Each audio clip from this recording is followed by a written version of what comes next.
Hello everybody, welcome to this week's Bad Bookers Wrestling Podcast, episode 76. I'm your host, SMOOTHMAN. I've got Chris, Matt and Jack with me this week. Say hello everybody. Hello everybody. Hello. How are we? Alive. Not as bad as you, it seems. Oh mate, just also, right. before anywhere, I'm fine by the way. I'd like to say hello to all our new listeners on Spotify. Hello. Everyone. Is that it? That was it. Good night, everybody. Yeah. If you are a listener and you've only just started listening to us on Spotify, welcome. Hope you enjoy it. We'll talk about where to find us later. Cheers. Should we get into news? What of it? There's lots of it. Lots of it. 20 bits of news. So, as the craziness that is about to happen in the next coming weeks, we are going to get lots of more wrestling in our faces. Therefore, as a collective, we have decided that we are going to a 2-podcast a week program. Yay! More wrestling. More work.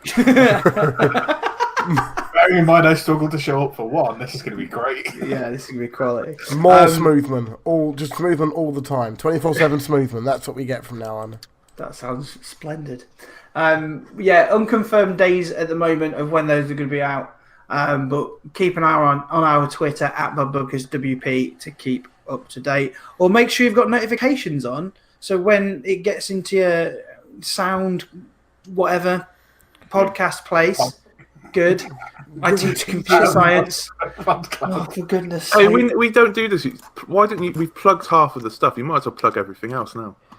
Yeah. How many people listen to them? Go on, plug all the stuff now.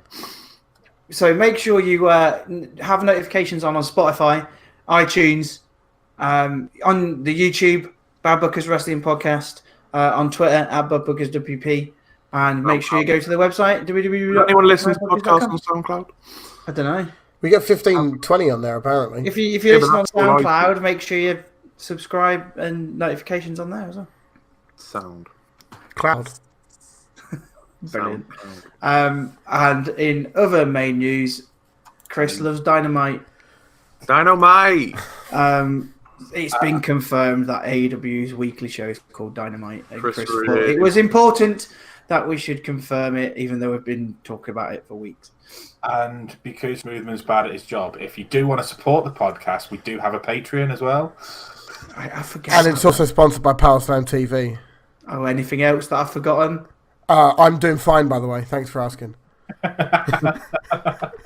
Is someone else going to do it? You asked me. To be fair, mate, I thought Matt was our host now anyway. Might as well be. He did claim that one. He shows up more than I do. Even when I'm here, I don't show up. Oh, dear. You love to see it. You big snakes. When was the last time we were all here together? I know it's a weird start to a podcast, but WrestleMania? Something like that, yeah. I think it's probably May. No, I didn't start a new job until May, so I'm going to say sometime in May. I'm pretty sure we were around for one of the big four. Maybe I think we were around for SummerSlam. Or something like that. Yeah, I made sure I was off for the one after SummerSlam, didn't I? Yeah, maybe in SummerSlam. But hey, it's good to have everyone around again. I've missed this. I haven't. Yeah, you have. Just not believing me. Other news, AEW has announced the tag team tournament brackets. So the matches are as follows: Young Bucks versus Private Party, Lucha Bros versus Jurassic Express, SCU versus Best Friends, and the Dark Order get a first round bye because they won at All Out. Thoughts? I don't know why they've put Lucha Bros and Jurassic Express together. That's one hell of a match to have in a first round. But I think is that not the point? Is that your first weekly show or your first or second weekly show? You have an absolute fucking banger. And Well, I thought WWE can't do tag team wrestling. Yeah, but it's some fucking brilliant tag team wrestling. I thought the first one was going to be Young Bucks versus Private Party anyway. Well, it's going to be in the first couple of weeks. Surely you want the later matches to be better than the first round matches. But you need to it needs to be a barnstormer no matter what. All I'm saying is we're gonna have Young Bucks versus Lucha House Party. We're gonna have Lucha House Party versus Young Bucks again. No, we're not. Toast is gonna go. I don't think we will. I don't think we will. You can't keep flogging a dead horse. WCW did. Oh, well, we'll see. And then in other news, I never thought I'd get to say this man's name again, but Big Cass, or Kaz XL, whatever he's called these days, has issued an apology after causing trouble at a WrestlePro show where he confronted Joey Janela and Pat Buck. Apparently, it was his final match for the promotion before going to WWE. Buck apparently punched Kaz and the locker room ejected him. Kaz has stated that he let his demons get the best of him and that he will seek help with the mental health issues he's going through. I assume Buck was punched by Kaz. No, Buck punched him. Yeah. Oh. There's no confirmation whether Kaz was drunk or not, but he was very much not in a happy place, which is a real shame. All he said in a statement was, like what I put there, was he let the demons get the better of him and he'll seek help. So yeah, no one's said it whether he was drunk or anything else. It's such a shame because he was starting to turn things back around again, and he's been doing some stuff with DDP, and obviously he's not as well as he thought. I mean, there's pictures of him sitting around with he wasn't arrested. He was there was reports that he was, but he was sat outside talking to policemen. But he very much is not in a right frame of mind to be wrestling at the moment. And I genuinely hope, because there is a chance in the future that he could go back. He's the only one that I reckon could go back to WWE one day, if he can get all the shit that's going on sorted out. And it would be a success story if he was to come back. Say never. Exactly. Well, the guy who runs WrestlePro, I can't remember his name, has said that he believes in second chances and he'd happily have Kaz back, so that's good. Well, there you go. That's good news. Indeed. We have got two questions, but I think I'm going to address them later when we get to the topic that they are about. But a pay-per-view happened, therefore predictions occurred, and Chris tried to snake everyone, didn't you, Chris? Right. Okay, let me try and defend yourself, mate. Oh, I will defend myself comfortably. So either he tried to snake everyone, or he just can't do maths. I can do maths. I got confused with Rowan and Roman. Yeah, so neither Rowan or Roman won the no DQ match. That's what you put on the spreadsheet. Neither of them won the no DQ. So how did that match finish in your head? Right, okay, so let me explain. One was called Roman Reigns and the other one was Rowan. No, not the people, but how it was written in the spreadsheet. Who did the first half of the spreadsheet? Was it you, Matt? No, it was me. Oh, you did the first half. I did it while I was I woke up at about 5:36 o'clock in the morning and went on Reddit and sort of saw the results and saw the main important bits, and then was going to go back and watch it later. I didn't, but you know. And then I saw the results. I'm right, okay. Oh, I'll fill in the spreadsheet. Oh shit, looks like I did pretty well. Win. So I sent a message to the guys going, "Hey, I think I did pretty well. Nice one." And then I got called out as a snack because I proper Randy Ortoned it. Big snack. Because I put neither Roman or Rowan won the match, and it all went to fuck. Luke Harper won the match apparently. Luke Harper won it, yeah, with a great roll. Big scenes. Yeah. Therefore, the real results of the predictions. Chris and myself finished joint top with 9, and Matt and Jack finished joint bottom with 7. In some ways, you could see it as you were joint second. It sounds like Smooth was trying to take the piss. Third. I'm not. Are you sure? We know how much you've contributed already to the loss this year. You could buy a fridge with that kind of money. Oh, shut up! Fridge banter. Not the ones that he gets, mate.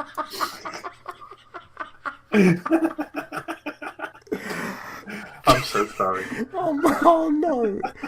Is this episode just the breakdown of Smoothman? I think it's what appears to be happening. Here. I've already had about 3 this week. So it's just the norm at the moment. Have an absolute mental breakdown. Yeah, probably. Should we talk about Clash of Champions? Well, we forgot to do polls because Jack wasn't running the Twitter, so I tried to run the Twitter and then forgot to do everything that was needed to do on Twitter. Snake. Yeah, I tried to do snake everything it. like go on the Twitter. Yeah. But instead, I've got it on my phone, so I keep getting random shite appear on my phone. You need to take notifications off, mate. Yeah, I forgot to do that. That's clever of me, wasn't it? Yeah, so we didn't do a poll. Are we going to do a poll or are we just not going to bother? Bit late now, really, isn't it? Flip a coin. Oh! Smoothman's heads, Chris's tails. Heads, Smoothman, you won. Well done, mate. Scenes. Yeah, it doesn't really matter for last place, does it? I didn't see the coin. Just believe it. You snaked everyone anyway, mate. Don't blame me for trying, man. So Clash of Champions, where every title is on the line, and we have a match with Roman Reigns. To be fair, it's probably one of the best storylines going at the moment involving Eric Rowan. So yeah, it had to happen. It was until Clash of Champions. It had the potential to be the best, but What? having to rewrite it every week. We'll get on to that. Come on. Yes. Right. The pre-show. The first match of the pre-show was the Cruiserweight title match. Guess what, ladies and gents? I actually watched the pre-show. This is the worst Cruiserweights match I think I've ever seen. It was very sloppy. I don't know if that was because it was a triple threat or what, but it was extremely They sloppy. just didn't gel at all, did they? No. I think the only one who could come out with any credits Lindsay out of all of that. Lindsay put on a good showing, but yeah, it Except wasn't. for the shoulders at the end. Oh, yeah. Shoulders. Just the ref had to make sure, you know. Oh dear. Screaming shoulders at someone. It was extremely sloppy. It's not of the standards that we have come to expect, or I've come to expect. I don't remember seeing a Spanish fly, therefore it's not 5 stars. Exactly. Yeah. You've bloody cruiserweights. That's like a default move. Exactly. The result was Gulak winning. He won with a roll-up. Because Humberto hit his, I can't remember his name, his finisher, but Aztec press, and then Gulak like chucked him out the ring, didn't he? Yeah. And then did some weird package on Lindsay, and he didn't have his shoulders down even. So Shoulders. Splendid. The next match on the pre-show was the US Championship match. Cedric Alexander versus AJ Styles, which when I saw it on Twitter the next day, I was like, what? What? But then it kind of makes sense. It makes complete sense. No, at the time, there was a lot of shite flying around on Twitter with it, and I was a bit vocal going, what? We don't want that. We don't want AJ Styles and Cedric on the pre-show. But then the response is like, well, you know, it elevates the pre-show, gets people wanting to watch the main show. And yeah, I get that. But it's just... And then the match itself kind of sums up why it's on the pre-show. Yeah, because it was an absolute... mauling. Yeah, AJ kind of needed that, to be honest. As much as Cedric's got some momentum behind him, and that's great, AJ needed a resounding win. He hasn't had one for a little while. Cedric Alexander was in his hometown, and you don't win in your hometown, so... Exactly. Yeah. Oh dear. But yeah, it was good. It looked like he was going to win quite early. That Michinoku driver was nice. He's got a boss Michinoku driver. He did one to Leo Rush, and he nearly just threw him in the air and didn't catch him in time. Yeah. He's just mad. To be fair, Leo Rush is made out of paper. He's a moth. Exactly. I'm pretty sure it's a bouncy ball. He's made out the same material that a bouncy ball is. Probably. Yes, rubber. Probably. But yeah, it was pretty much that was the extent of his offense until Styles just killed him. Yep. And then Luke Gallows and Carl Anderson joined him and also killed him. Yeah, what's the point in that? Because the OC look OC, mate. boys. Heels, big boys. pop in the boys. Pop in the Big boys. boys. Yeah, then when the main show happened, we started with the Raw Tag Team Championship match: Seth Rollins, Braun Strowman versus Dolph Ziggler and Robert Roode. I'm very happy about this. I tweeted this at the time, but the best thing about this was Seth came out.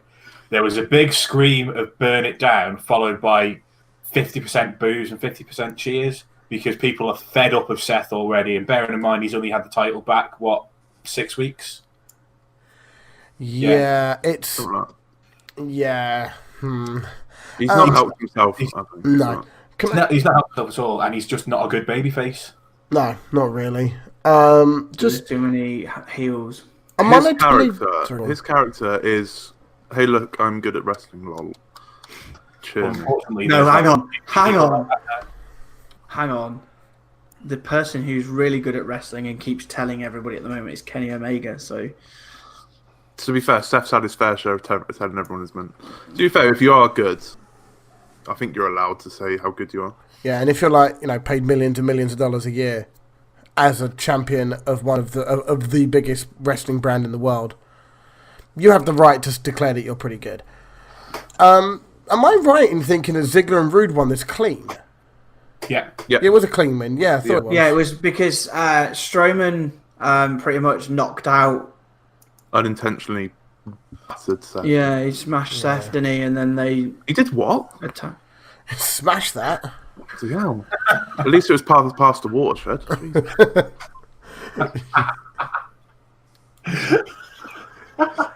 I've missed this. Yeah. I don't know where I was talking. Yeah, so he bumped into Seth, and then it ended up with Robert Roode giving him a glorious DDT and then pinning him. Somebody said giving him a dick, to be honest, but yeah, give him a glorious DDT. I still don't know how to finish. Robert Roode would be the best person because if he grows his mustache back, he looks like a 70s porn star, doesn't he? Well, it's Rick Rude, isn't it? All you have to do is look at It's Bruce. just Rick Rude 2.0. And Dolph Ziggler still looks like he's out of Steel Panther. He does, though. He does, but he's a beautiful man. And he's not, now holding though. a title. He's got a very square face. Shh. Leave him alone. Yeah, so we all got that right except for Jack, who decided to go for Rollins and Strowman. I figured that's to do with your... Well, you had a prediction sort of plan, and then obviously we didn't get to hear it due to connection issues. I can't remember. I think I went with the logic of keep them looking strong. Okay. But then it makes sense for Seth to take the pin here and then win later on. Spoilers! Sauce. Lol. SmackDown Women's Championship, Charlotte Flair versus Bayley. Bayley ran quicker than anyone. She was Usain Bolt at that run. She was the John Cena at WrestleMania. She did a perfect tweet afterwards when someone mentioned it, and it was the gif of her running out where she said I left the curling irons on or something like that. So I thought I left my curling irons on or something mad like that, straighteners, whatever. But I think it's a really good finish. It's a really good way to keep Bayley looking like a chicken shit heel. I mean, Yeah. because that's what she is now. I mean, unfortunately, Charlotte Flair's a face now, but we got to accept that. I mean, she's not though. She's still admitting that she's a horrible bitch. Oh, don't use that word. I've heard it too many times on wrestling this week. For goodness sake, Bitch. this is WWE's how to cookie cut a promo. Mate, how to make a good promo good. as a female wrestler If includes the word bitch. If a bitch is mentioned, especially if it's just like a slight pause and then bitch. Like, yeah, this feud of the year. Yeah. Goodness. No, it was a nice finish to the match, and Bayley got the fuck out of there, which was quite funny. I couldn't get into it. I don't know. It wasn't that long, was it? If I No, remember. it wasn't long, but I just couldn't get into it. Didn't and need then to be. I saw the ending and went, oh, okay, that happened. Bayley won. Chicken shit heel. Run off. Bye. Bayley was going to win anyway. I'm surprised anyone would have thought otherwise. Yeah, Chelsea boy over there. I mean, bearing in mind that I got the other one wrong, but fucking Becky Lynch left for the belt. So you're saying you're half right? Yeah, I'm saying like I think we should change it so that you pick the person who leaves with the belt, not the No, that's not how it works. No. It's on who wins the match, God. bitch. But Sasha Banks wasn't even involved in the fucking end of the match because Becky lost because 20 minutes after she hit the referee, she got disqualified. Bad. I'm right. Oh no, actually, I'll leave it until we get on camera. Sorry, New Day versus River Vivable. We fucked that up properly, didn't we? New Day Revival's on versus Raw. the They're Revival. not going to win. And then obviously you think, and then you look at it and you go, well, of course it makes sense, doesn't it? Because it ties in with Randy Orton. Just on Jack's comment about Revival being on Raw, didn't we miss a big piece of news about a draft? Oh, don't talk to me about drafts, Matthew. Well, they're scrapping the They wild don't, right? card rule. The bit that really made me laugh about this week. I'm sorry, everybody. We are going to talk about this. The draft was announced. Michael Cole then made a comment which says, "That means there's no more wild card rule." I went, "Bullshit." No. Give it a week. They won't. Will not be. Fox will not allow people to be on both shows. Not a chance. I think They want I think exclusivity. they've already pretty much the rumor and innuendo stated that Give it time. they won't allow it. Some nonsense shithousery will happen. Fox have got Vince by the bollocks. Vince will listen. They paid an awful lot of money. Vince promised them a specific rating as well. Which was Good one. GG. Anyway, where are we at now? Yeah, so Revival New Day. I didn't see the match. I just know the result. I thought it was good. Yeah, It wasn't out of this world, but it was right. exposed Xavier Woods' knee, didn't they? And then went to fucking town on it. Well, they were dubbed as both being not 100% anyway because of all the shenanigans in the weeks before. And they just kind of continued to play off that. I always like watching the Revival because they always cut off the ring really well and they look dominant in really big portions of matches. We had obviously Big E doing his belly to belly because that's a thing of beauty. But really, not a lot happened apart from those things and the shatter machine outside the ring, I think. Was there another one to win the match? Like I said, no, because it was just Oh, it was the submission. inverted figure four, wasn't it? I was like, all right, Revival have won. And then they started cutting a promo about how Randy Orton was going to win. And I was like, well, that's fucked my prediction. Then Annie's definitely not win. Yeah. Unlucky. Yeah, I think Bleacher Report in their analysis, I hate reading their analysis because it's trash, but they actually summed it up quite well. This was more story than match. Yeah. If you think about it. And That's a fair assessment. Then. It's just an excuse to keep Kofi and Orton together, even though we've had that match that's been shit twice. Yeah. Essentially. Women's tag team title match: Alexa Bliss and Nikki Cross versus Fire and Desire. Where me and Chris had an argument on Twitter this week. Oh god, here we go. Matt, mute your mic. These two are going to scrap. Matt's actually muted. Right. Okay. Go on. You line out your point, and I'll explain why you're wrong. Right. I made a point of shut up on Twitter saying tag teams that come out with separate themes, but they mix them in and out constantly, sound awful. Rated RKO. Randy Orton and Edge. That was fucking perfect. But I see your rated RKO, and I raise you Asuka and whatever the other one. Kabuki Warriors. Matt, No. shut up. No. That was fucking hilarious. That was fucking awful. Okay, I see your point about one or two that's not sounding right.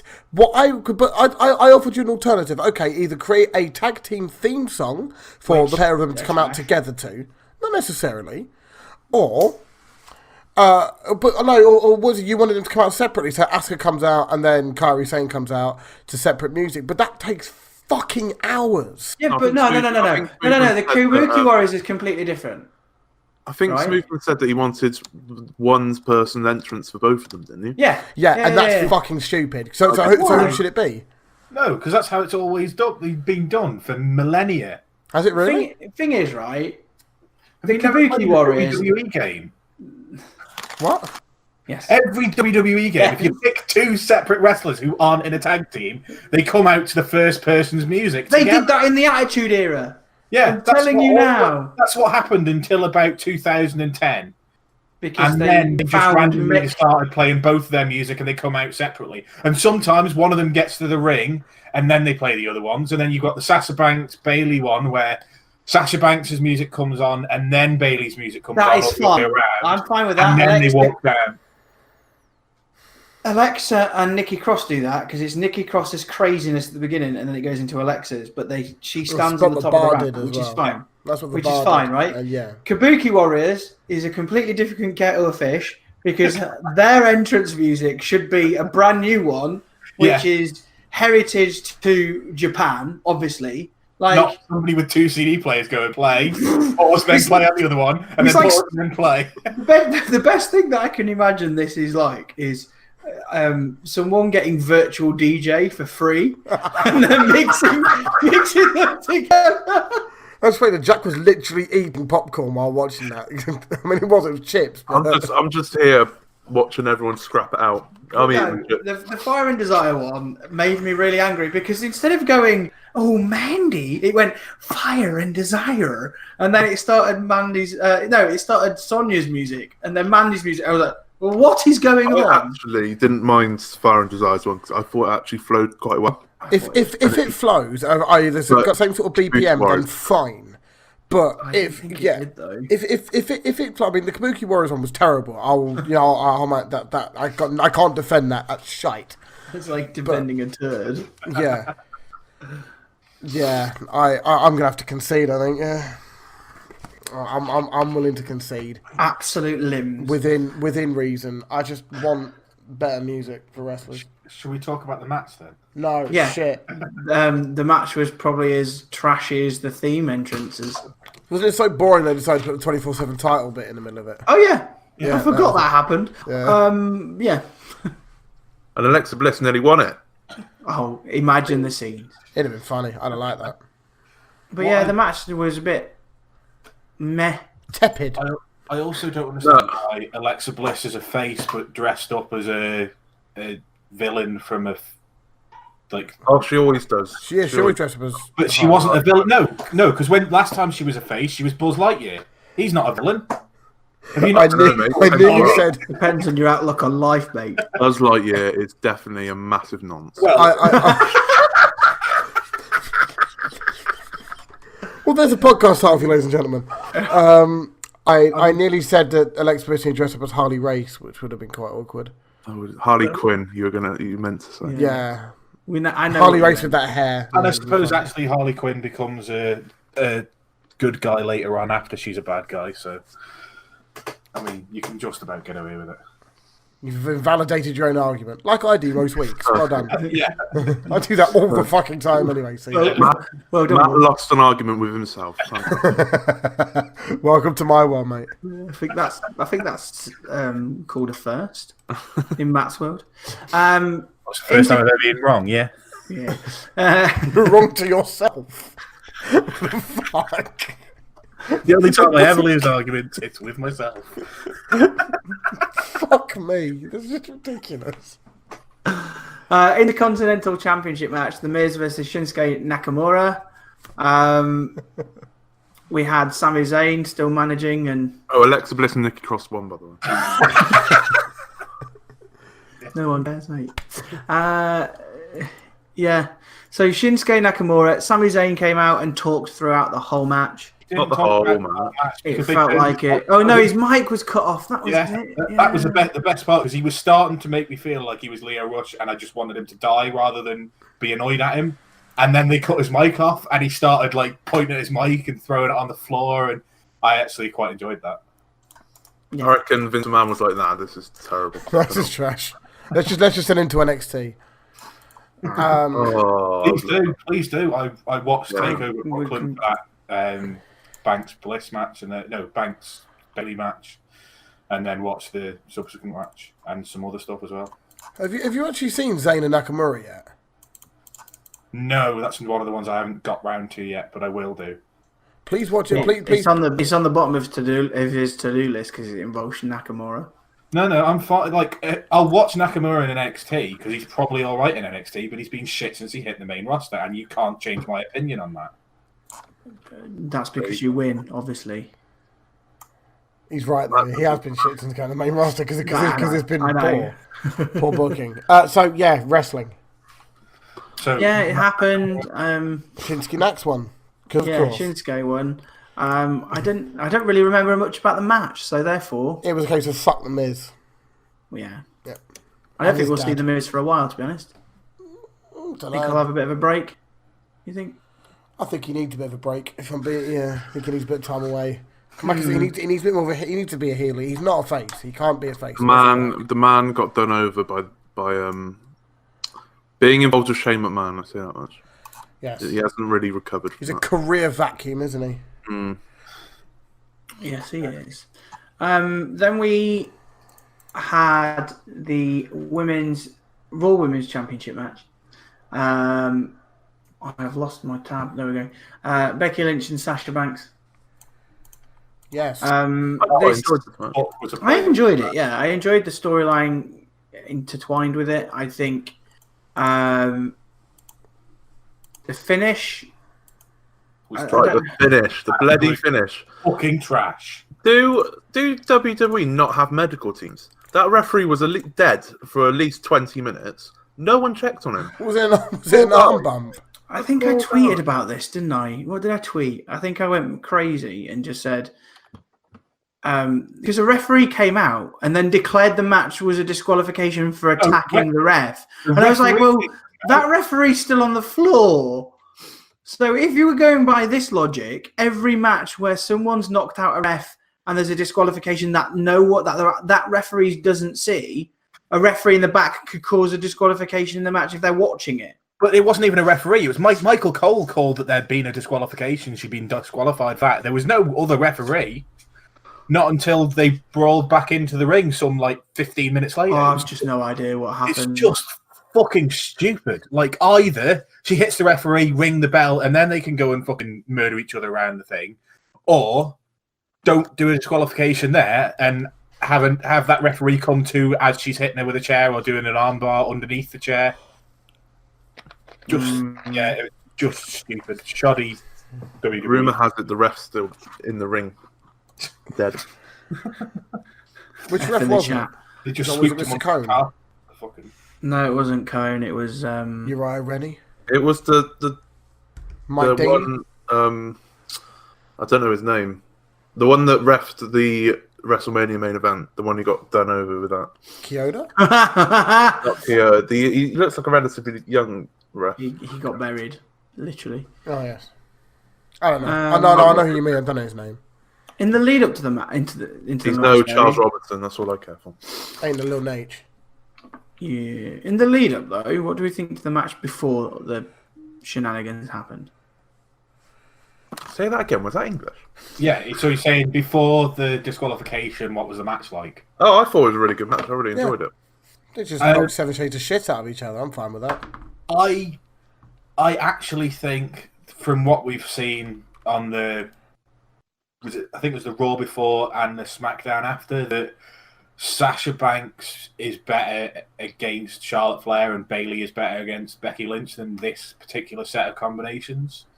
Yeah, but you got to have, because obviously Sasha and Charlotte have already had the whole storyline where they hotshot the title every day. So I guess they're just going through all the, especially with 2K coming out as well, they're just going through all the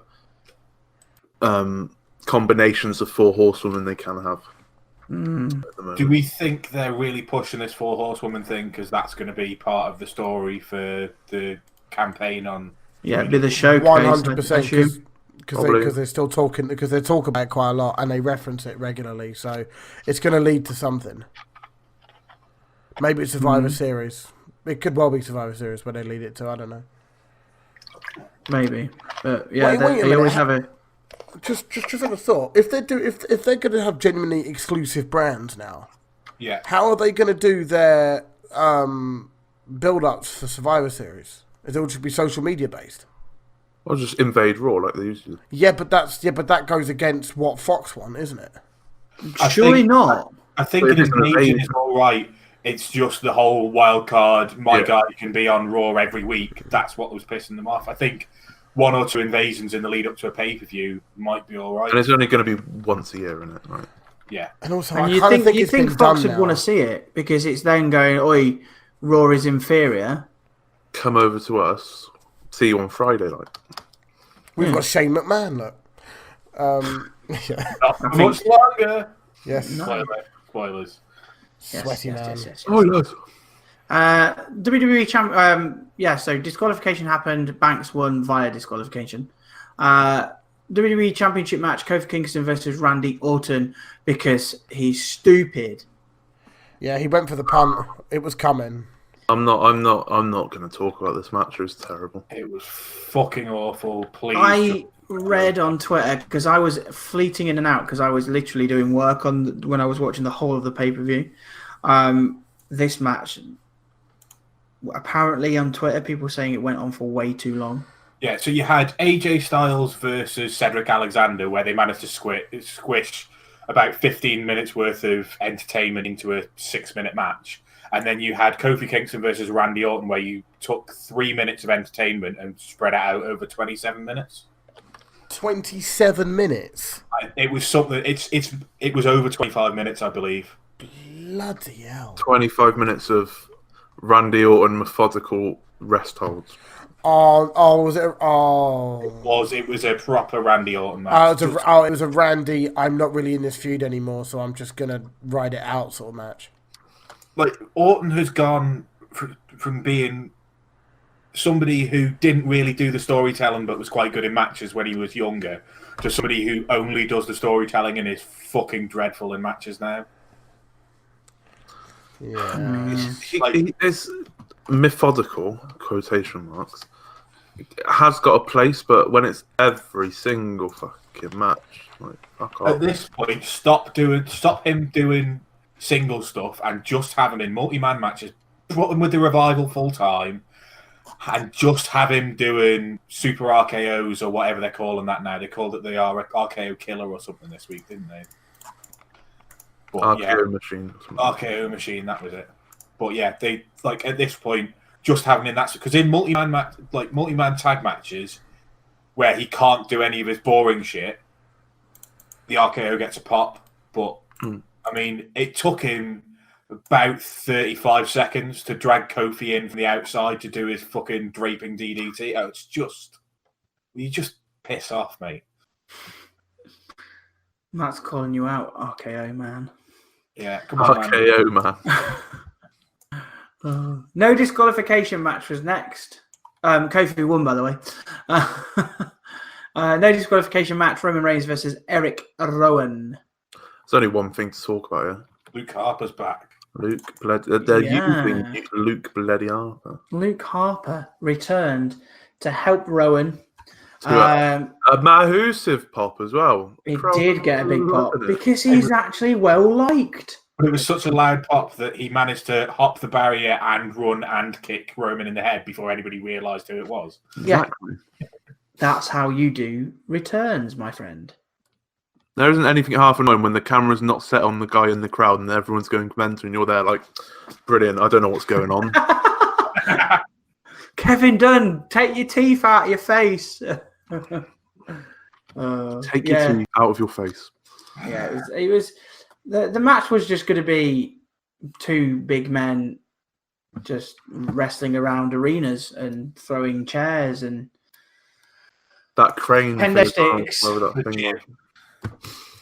It was an okay match. It wasn't bad, but it was dominated by one thing, and that is return of a really, really good wrestler. So. Indeed. And then because we've had the longest Randy Orton match, and then we had that, you kind of knew that the Universal Championship match was going to be short.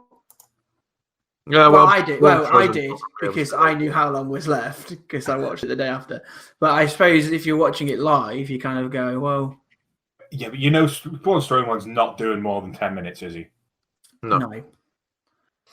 So they've lost the title. They lost the titles earlier in the night, and they didn't seem to dwell too much on that, did they? Really, in this match, it was more to do with Let's get down to business. let's get down to the title match. It was pretty much just Rollins giving super kicks out, frog splash. We had about 400 million stomps. My favourite tweet from the entire weekend was somebody saying that Triple H has finally beaten Braun Strowman nearly 2 years after he set the match up from that Survivor Series match because he had to use the pedigree. Yeah, when Triple H screwed over Kurt Angle, I remember that. Yeah. So yeah, it's 2 years in the making, but Triple H has finally beaten Strowman. Who says WWE can't do storytelling? Beautiful. If you'd have not told me that just now, I would have not really noticed. So thanks, Matt. Cutting edge journalism, sir. Well, the main argument out of this is that Strowman came out looking strong. I disagree. Strowman is a perpetual failure in main event title matches, and all it did was make Seth Rollins' finisher look weak. I agree that It makes Strowman look a bit trash. So Strowman looks stronger than Rollins' finisher, but can never win a match. Therefore, Rollins' finisher just looks a bit shit. I guess with the Rollins finisher, like if they go back to like just one stomp and then you know it's going to end, then just build the mystique of when there's a stomp, you know that's the end of the match for a little while anyway. I mean, that could be easily rectified in terms of whether a finisher looks weak or not. Yeah. I agree with the whole Braun Strowman thing. Whether it's his fault or someone else's fault. Well, it's most of it booking at the end of the day, isn't it? He's had 4 title matches now and lost. Yeah, but there's all those rumours that he hasn't helped himself backstage and whatnot. So he's just really? Yeah, it was a while ago. His attitude apparently was a bit naff. Apparently, he was leaving early. Mm. Wasn't helping with stuff and That's a shame because not really getting involved. I do agree though. I guess what you're saying. Obviously, he hasn't won a top major title, and he's been. But in this case, they were booked into a corner. They had no choice. They couldn't have. They couldn't have Braun win this. No, but that was their own doing, because if they hadn't announced that the Fiend was going to face the winner of this match in Hell in a Cell, then Strowman had the chance to at least look like he was going to win. Whereas nobody predicted that Strowman was going to win this and then face the Fiend in the Fiend's first title match. Speaking of the Fiend, they are the main audience got. Oh no, was that on Raw or was that at the end of Clash of Champions where they all got cucked where Fiend came out?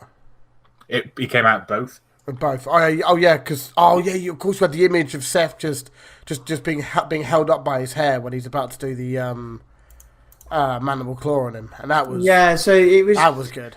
It was. We got the usual. I'm going to stand on the edge of the entranceway. They did the NXT thing as well. They did the NXT thing of putting the signature up, and then we saw. Yeah.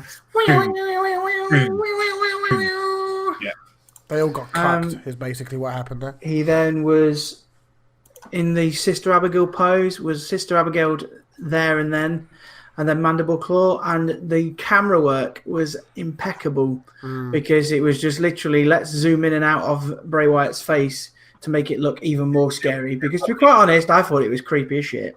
Like the grunts that he was making as well. Like Seth Rollins is there choking, and he's just there grunting like he's just screaming and you're the whole time. It was just a bit of heavy breathing.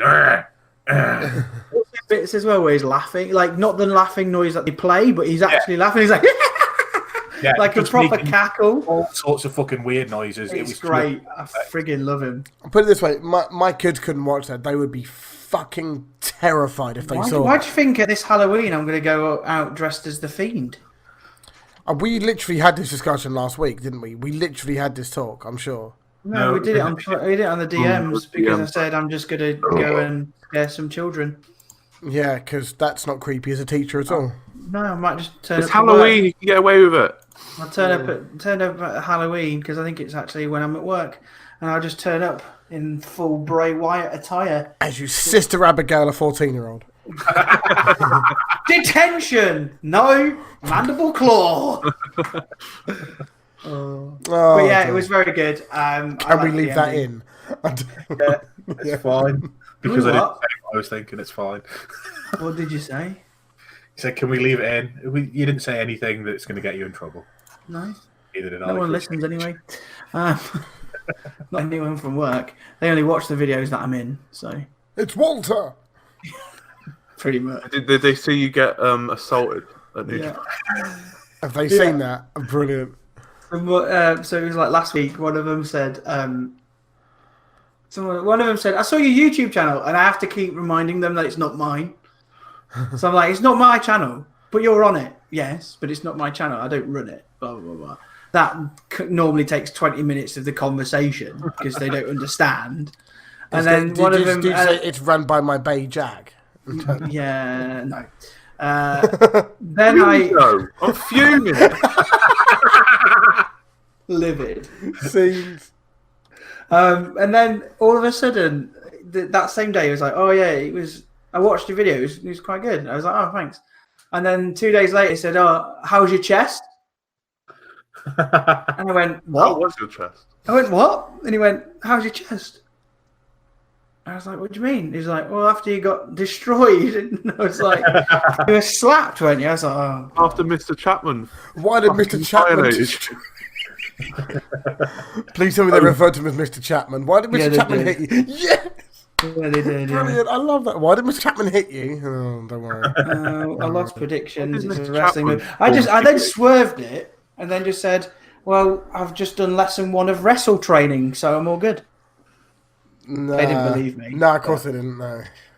But yeah, that's Fucking brilliant. that was that. Please tangent. tell me Kev knows that, because if he doesn't, he's going to have to soon. I'll find it out. You'll find out eventually. Raw. Why, thank you. I can't remember much from Raw. You've missed the last prediction, which was who leaves as 24/7 champion. It doesn't one matter. It's cares. irrelevant. Nothing really happened. No one cares because everyone got it wrong except for me. Because I picked Drake Maverick for reasons I still don't quite understand. No, I don't either. I picked Bo Dallas, didn't I? Yeah, 'Cause okay. reasons. You went out there. Yeah. So we started the first part of Monday Night Raw with Bray Wyatt and beginning the mind games. So Seth Rollins comes to the ring, cuts a promo. Apparently, once you get attacked by the Fiend, everybody else who's been attacked by the Fiend has disappeared. Seth Rollins, "I'm fine, everyone." No, the worst part about it is he comes out and he goes, and let's talk about everything that happened last night. No, if you've just been murdered is the last thing that anybody's seen, you don't then come out all happy and jolly and go, Exactly. let's talk about the fact that I got absolutely murked. Yeah. We're live and raw in XYZ town. Look at me. Yeah, so we had that, and then Bray Wyatt. Sorry, go on. We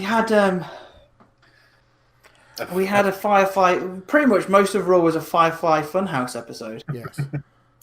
So the first one was He was talking to Seth, wasn't he? he was pretending to be friendly. He was like pulling like happy faces. He then started talking. He said, "Oh, I've made some friends. I've made another friend in you." Effectively, is where this was all going. Wall of friendship, didn't he? Yeah, And then doesn't Rambling Rabbit come out? Rambling Rabbit. I really like the Rambling Rabbit at the moment because Yeah. it's like he's trying to get out of it and he's trying to warn people that it's all a trick. And then we had he kind of stares at him, and we had this weird moment, and then all of a sudden we had the flash of the Fiend, and then next week he's like, "Bye." See you in hell. You did a really good impression then. Yeah. Oh, it was so good. It was the "See You in Hell" sign off was the best bit. Oh, yeah, there's a It was little the happiest voice ever. a little bit of news. Of course, this was Paul Heyman's Raw, wasn't it? Because supposedly, what was that last week? No, this is this week. So Vince, Kevin Dunn, nor Triple H were at Raw apparently. Yes, So it it Paul was Heyman running Heyman teams. and some other office knobhead. Hence why all the graphics are upside down. That was supposed to be the Fiend messing. That's what right. So when I first watched it, I was just like absolutely creasing, going, "What? Pete Dunne? Oh, Pete Dunne? Kevin Dunne again? He's at it again. His big teeth." Fucking Pete Dunne broken the fingers or somebody. Joint manipulation.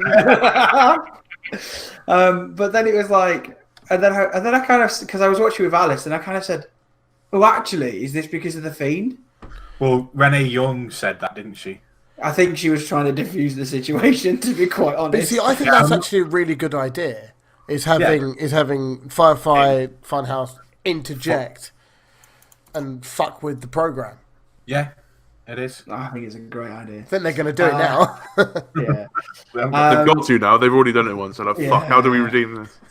Yeah. Blame it on Bray. Blame it on Bray. We then had a tag team summit after that. What the fuck is a tag team summit? So it's It's where the two tag fancy word teams for a promo. from the winners come into a promo. It didn't last very long. We're 7 weeks away from these two tag teams hating each other and going into a match against each other at Survivor Series. Probably. But yeah, it will happen. Excuse me. Braun Strowman stormed to the ring, laid everyone out. Buried the entire tag division again. The tag division is F in the chat. Just, yeah, that was fun. Then we had the OC, all three members, versus the Viking Raiders. And Cedric Alexander. Alexander. Yeah. Again, this was won by the OC, keeping them pretty dominant, I'd say. Yeah, they need to be. If I said it, if they seem to be building the OC as like the main heel faction, so yeah, it makes sense. Do we think Luke Gallows and the other guy from the Ascension will join together to fight the OC at some point? Luke Gallows is the one from the Ascension. Yeah. Come on, man. Machine Gun Anderson, mate. What was the question, Matt? I just fumed when you said Luke Gallows and the one from the Ascension. Don't repeat it. I want to hear it. You want to hear what? Is it not safe for work? What's not safe for work? Your question, because I didn't hear it. I said, do you think that Luke Gallows and the one from the Ascent, but I probably meant Carl. I don't know which one. Wait, the big bald dude who's ignoring that bit. Do you think what? You think that the guy from Gallows and Anderson that isn't in the OC and the guy from the Ascension that isn't in the OC are going to make a tag team and fight the OC? No. I'm so fucking confused. Moving on! I want to go home. King of the Ring final. Baron Corbin versus Chad Gable. I friggin' love this match. It was a quality match. It's a good match. Me and Matt. Yeah. Me and Matt. Yeah. You Is this because you called it? We just bro-fisted. It was a special moment. Bro tickle. Mate, the signs were there. Yeah. From day dot. But has he got Drew McIntyre's going to win? Nah. Has he got King Corbin merch? Not yet. There's no merch for it yet, which means they haven't released the merch yet. Speaking of merch, don't start the merch. Bring up the NXT merch. I'm fuming it. I'm leaving. Kona Reeves has merch. Luke Harper still doesn't have merch. Of course Tamina not. has merch. Aaliyah has merch. But she's on NXT every It's been made out of clip art. What the fuck? It really is. MS Paint. No, it's not even that. It's PowerPoint. Or like you bring in a word Hey, art. Smoothman uses PowerPoint. You need PowerPoint alone. Leave PowerPoint graphics alone, my friend. For WWE, yeah, okay. Fucking hell. That was funny. But yeah, apparently people I've never heard of. Who are the outliers, by the way? They don't exist. They have merch. They're just making merch. People who don't exist and not Luke Harper. Yeah, brilliant. But yeah, Baron Corbin versus Chad Gable was a very, very, very good match. Anybody would think these fought very well on NXT once before. You also might think that Baron Corbin can actually wrestle. Yeah, because he can. Oh, my. Before said that he's only got one signature move, which is incorrect. He's got two. He's got two. He's got that clothesline, hasn't he? That he goes under the... And He's got that end of days and deep six. They didn't refer to the deep six as his signature. I love a deep six, especially on a small person. It has to be on a small person where they get. But like a child, or Nicholas, fuck it, yeah. Nicholas with a deep six. Again. To say what I was going to say before. Yeah, I'm glad I interjected that one. Like, you just turns up at Nicholas's school and just does a deep six on him and just walks out in full king right in the attire. middle of maths. Through a table. His dad's the referee standing there like, oh no, what have we done? No. It's student parent day. Why are you doing this? Why? John Cohn's fuming. He's just like, what the fuck's going on here? My child. You still got to count the pin. Nicholas gets up, just fucking no-sells it. I'm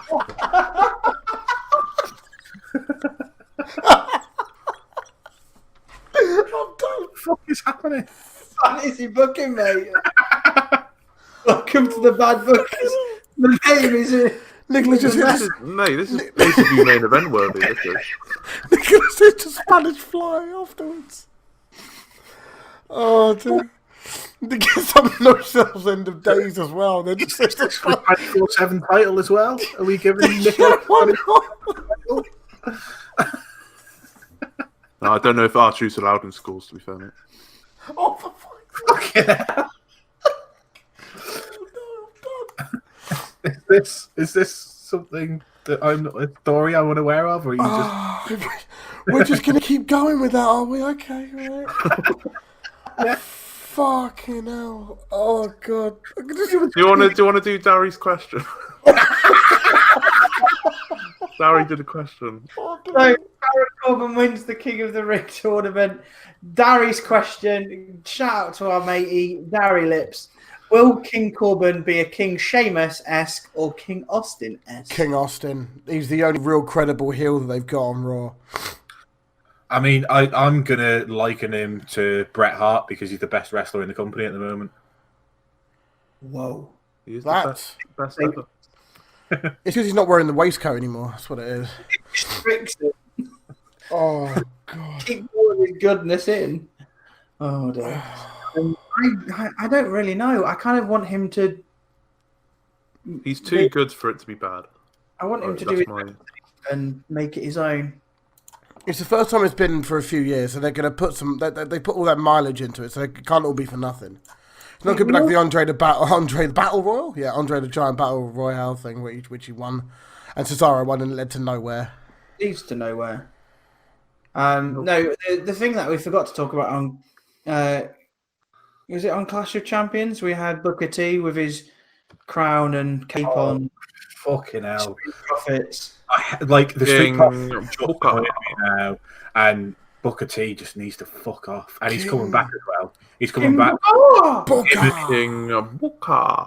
So Booker T and Renee Young are doing this post SmackDown hour-long. Good. But talking smack. It's not. They're not calling it Talking Smack, but yeah, they're doing a version of Talking Smack after SmackDown when it goes to Fox. Shucky ducky quack quack. They should just bring Daniel Bryan just for that. Daniel Bryan and Renee Young, because that was just perfect.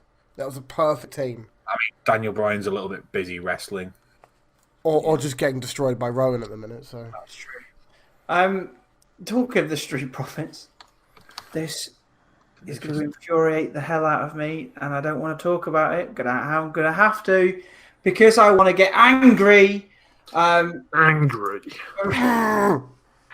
Maria Kanellis or Street Profits to host a gender reveal party. That is where a thing. She revealed the gender of the child to be a boy, and then I was all up for that. I was all up for the cheers for that, but then decided to tell Mike Kanellis that the real father of her child is Ricochet. Oh. and his response was, "Let's have a match," because you've cheated on my you've slept with my wife, so we're gonna have a wrestling match, and if I win, that'll fix it. Didn't Cody Graves call him a beta cuck afterwards? Eddie Guerrero and That was Rey after the Mysterio reset, literally yeah. did the same thing. Yeah. Of a child. Yeah, after the Rusev reveal, then Corey Graves called him a beta cook because he Do you know said that what? he didn't want to fight Rusev. The match happened, which Ricochet won very easily. So it turns out that Maria Kanellis told him that Ricochet was the father so that he'd get angry and be a real man. This is not a storyline that's going away anytime soon, folks. And Rusev is the butt of the joke. But the thing is, it's went like away. in 3 week stints at the moment. Like, what's going on? Trash. And so is Lana okay with Rusev being the father? Apparently, Lana's not even mentioned. So Lana's at like She's London not there. Fashion Week. She's doing some modelling thing at the moment. Yeah, She's not even in the States, so it's fine for Rusev to stick around. If you're Rusev in real life, are you really going to look at somebody else? I mean, I'm not gonna go down that road. If she's on holiday, you can have a bit of fun. You're the problem, Matt. Again, it's you. But look, I'm also the single one, so you know. Look at the bright side. We got to see Rusev. And his glorious mustache. Oh, it's beautiful. And I think he's lost weight. I was elated when I saw that mustache. He looks a bit more trimmed. Good enough. I was doing something. Go to the gym. And Well, shag his wife. Apparently, And Jim Shag Maria Kanellis. can impregnate Maria Kanellis. I hate this. I like Rusev back, but him being involved in this makes me kind of go, "Oh, Rusev's! Oh, for goodness sake!" It makes me feel quite sad. Guess what? Bleacher Report gave it an F. Good. Wrong letter. It should be an ungraded. All right, Ungraded is not a letter, though. it's a word. Mate, you ungraded.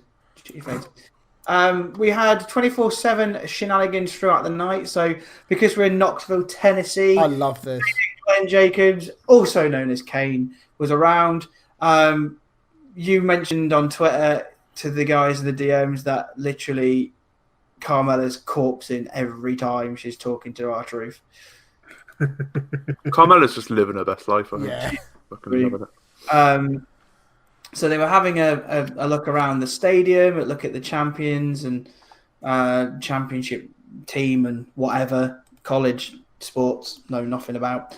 Then they went to the field where there was a referee who was dressed as a security guard person. Police officer.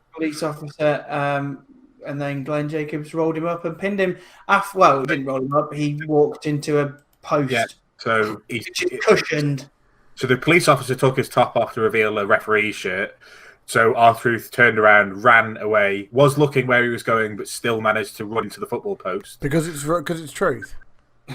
And then Glenn Jacobs lay on top of him. And now we have Mayor as champion. The bit that's really funny, though, is do you know how he can never say 24/7 and calls it a championship? He then referred to it being defended 24/7. Yeah.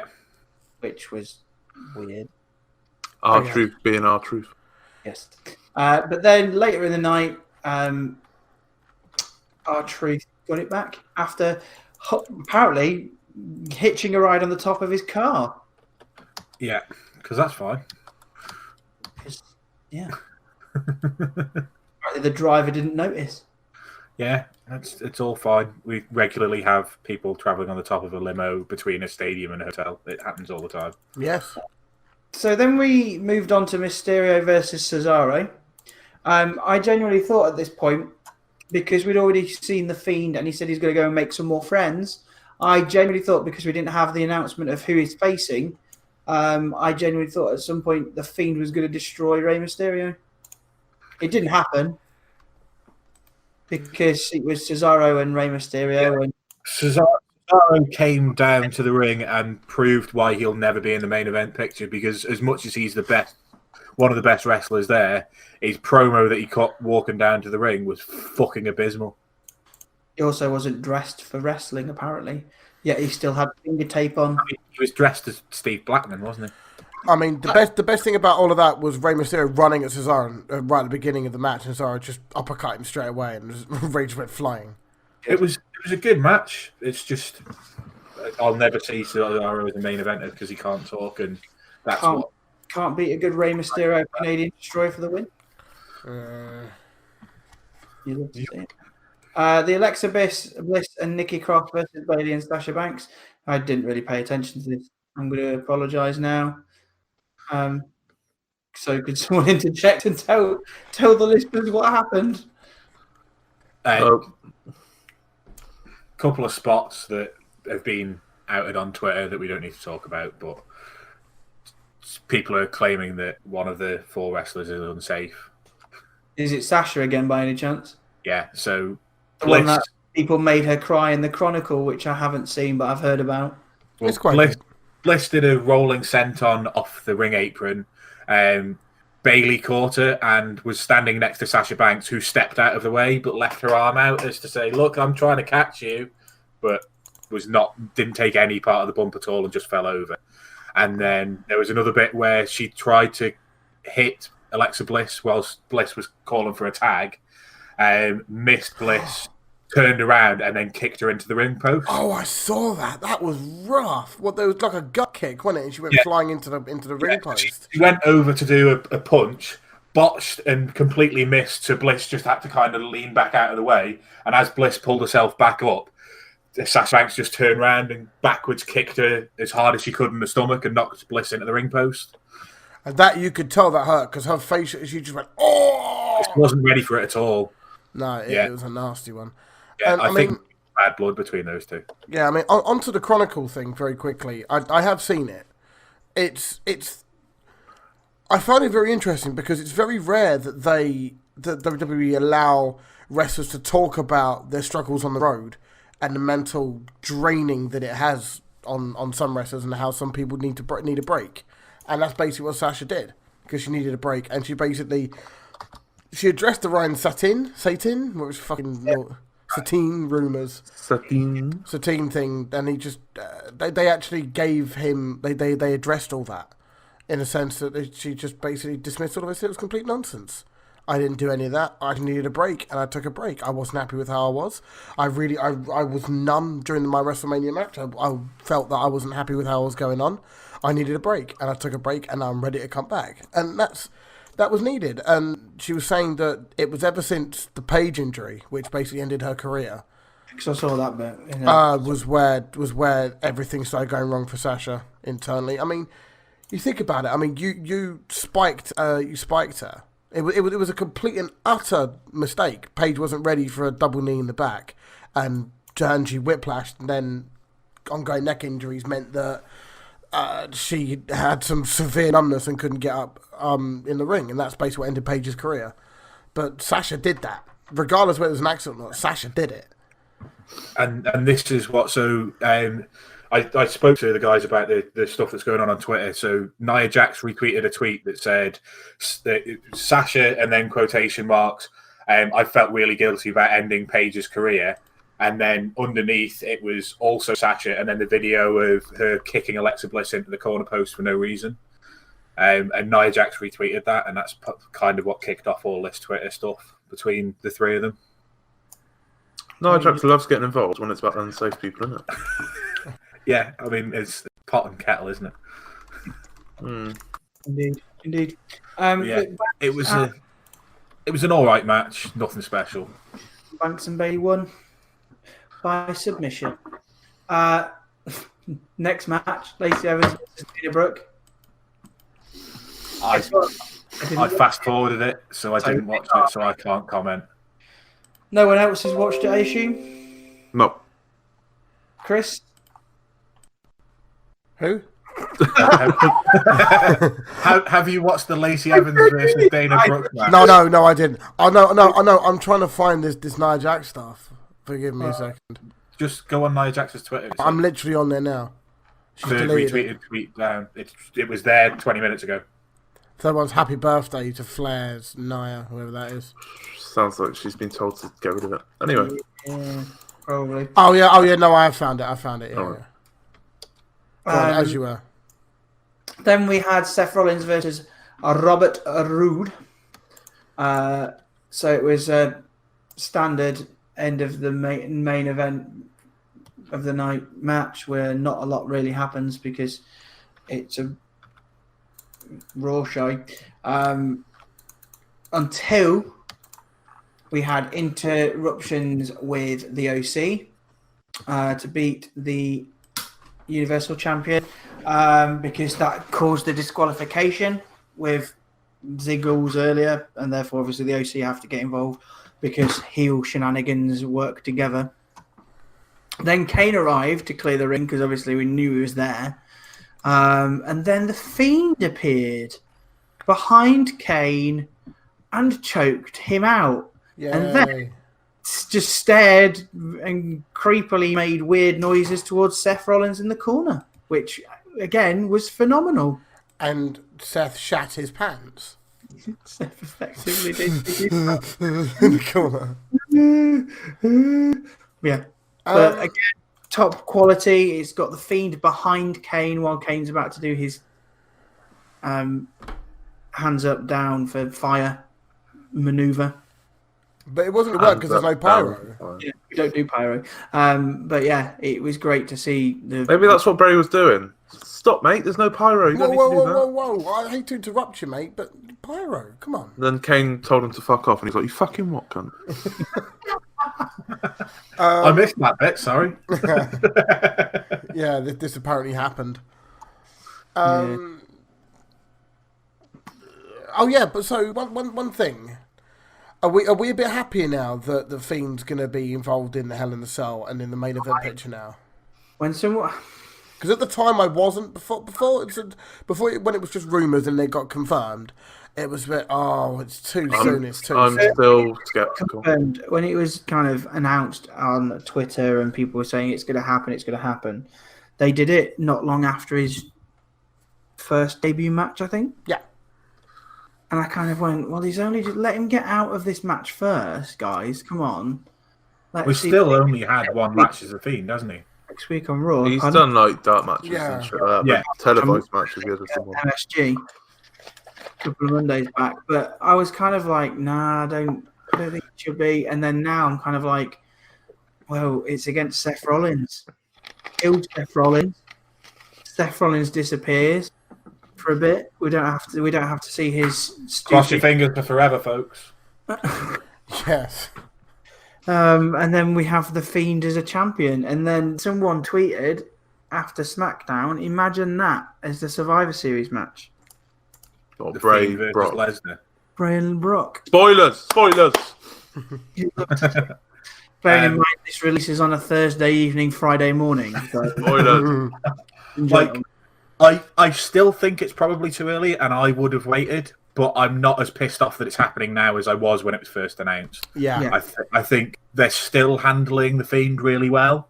I think him coming out and murdering Kane, him coming out and murdering Rollins at the end of Clash of Champions is all perfect. My one issue with the Fiend is there's only 2 legends that have been back that he hasn't attacked since he's been around, and that was Stone Cold and The Undertaker, and it makes him look like a bit of a pussy.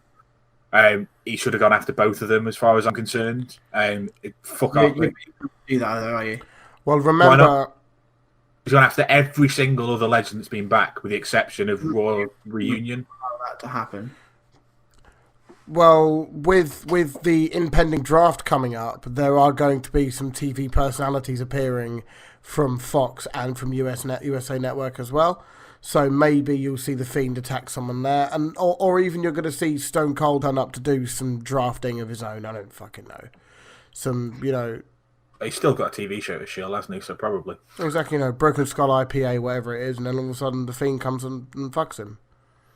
Not literally, of course. That'd be weird. But As long as it's past the watershed, it's all right, mate. It's just a turn. well, it is Fox, isn't it? It's true. Shots fired. Let's get on to SmackDown. Down smack. Um, Can I just say I hate the new logo? It looks shit. I actually like Can I it. just say SmackDown's a lot shitter than it used to be?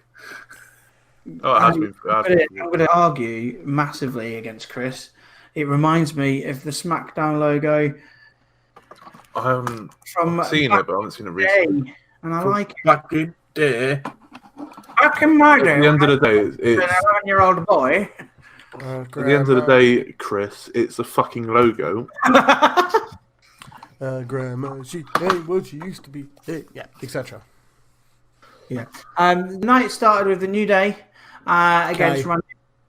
They need to go back to this logo. Oh, for goodness sake. The New Day versus Randy Orton and the Revival happened. Again, it was just them, well, what's his face getting destroyed, wasn't it, really? I missed the SmackDown fist. I love a good bit. Stop mentioning fucking fists on this podcast. Fed up with fists. Chris loves a good fist. Brock Lesnar showed up. So, What did he say? Brock Lesnar showed up. That's not what he said.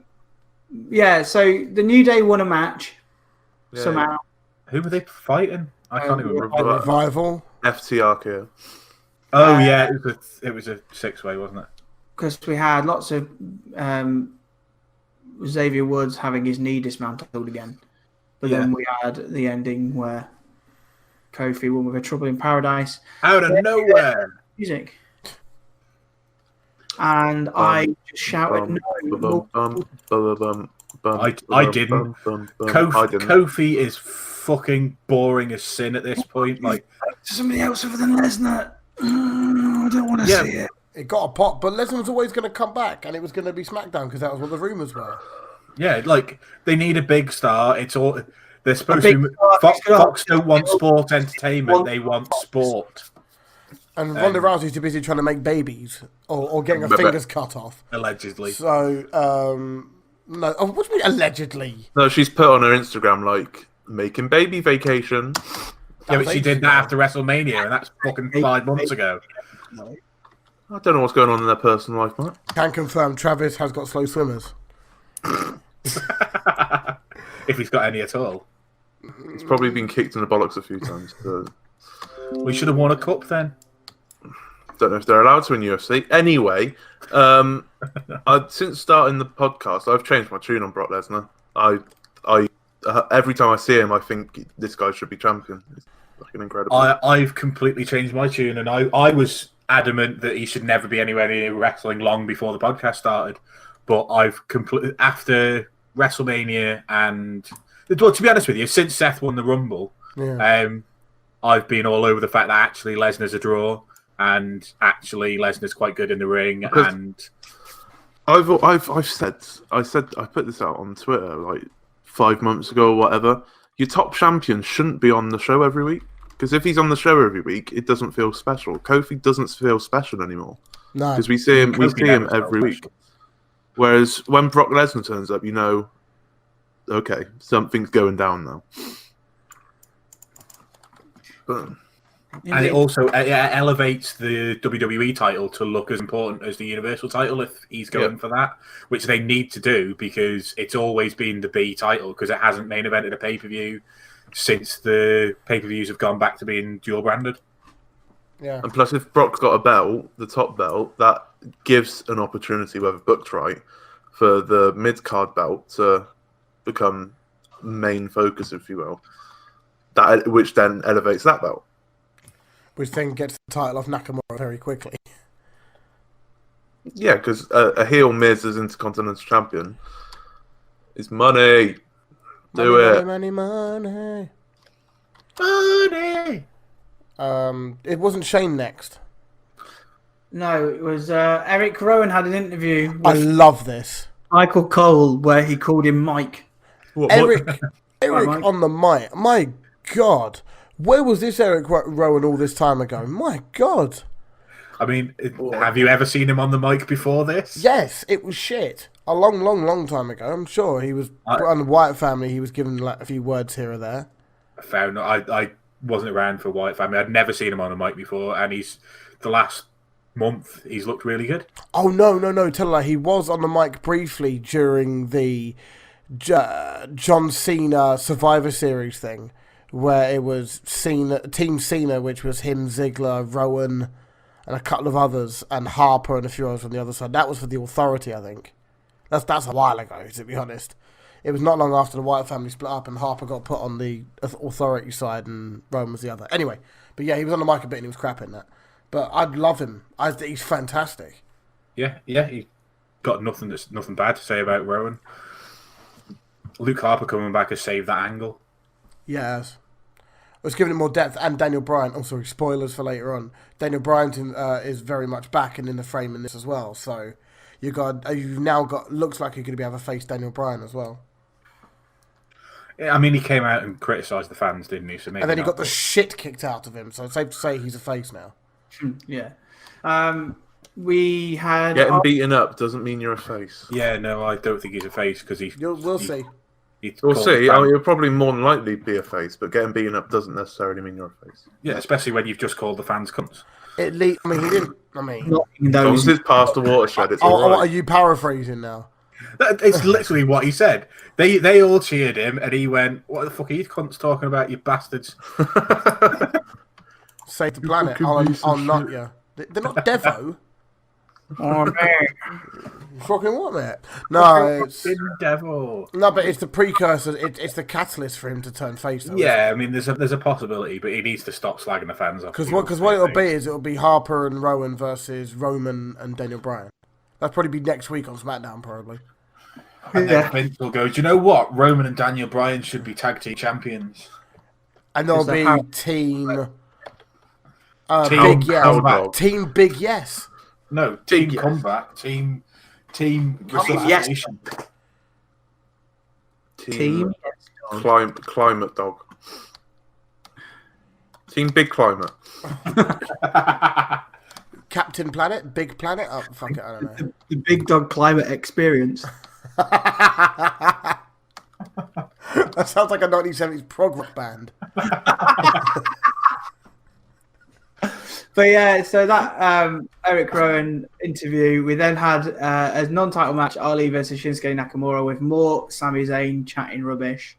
Again, guess who won? It's not going to be Ali, is it? Yeah. So we had a Kinshasa because didn't Ali win by disqualification? No, I don't think so. I think he did. I can't remember.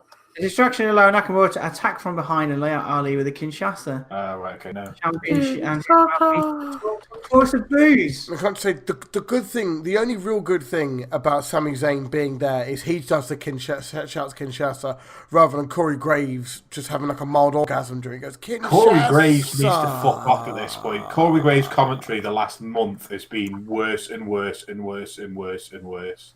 It just sort of lets out some sort of weird noise. It's Kinshasa. Oh, it's just a bit creepy. It's not even that. He's just fucking awful, and like he criticises things because he doesn't know what's going on, and just fuck off, Corey Graves. Do you like? Well, sorry. Like anyone? Don't like anyone? Yeah. I mean, none of the commentators, but it seems like you hate everyone. Well, you don't like Tom Phillips? Not Tom Phillips. Tom Phillips died for our sins. I don't know what a Tom Phillips is. Which one's he? He's the lead for SmackDown. Nah, all the ones on SmackDown are wank. All the ones on Raw are wank. The two blokes on NXT are all right. Mauro Ranallo and Nigel McGuinness are all right. I mean, they're the only decent commentators in the company. You know what, mate? Nigel McGuinness. Vic Joseph. I have nothing said bad against Vic Joseph. Nigel McGuinness spoke German for your sins. He spoke German for you. Very badly. It was very bad. In the right order. But it doesn't matter. It's close enough. Not when you speak a bit of German. It's not. Cool. Moving back to SmackDown, Shane McMahon was. You've been served. I hate that phrase. I'm so dumb. I hate that phrase.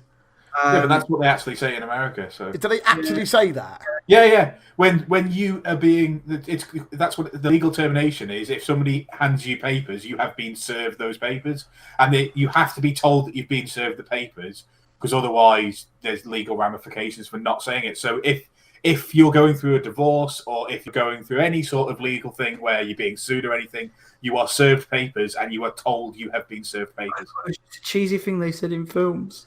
No, it's agreed. Same here. No, it's an actual thing. Or it's like, you just got served. Or like, I mean, most of the time they don't do that. You've got served. but like, Oh snap! it is an actual thing that you have to be told that you have been served papers. Or like the TV show, Are You Being Served? That's an old reference. I apologise. It's because I'm really old, okay? That's a really Different old type of serving. Yeah. Yeah. So Shane McMahon was given an envelope. He was served. Kevin Owens appeared in the crowd. He bought a ticket, ladies and gentlemen. And he live tweeted the show until this point as well. Yeah. Go and check his Twitter later. That's amazing.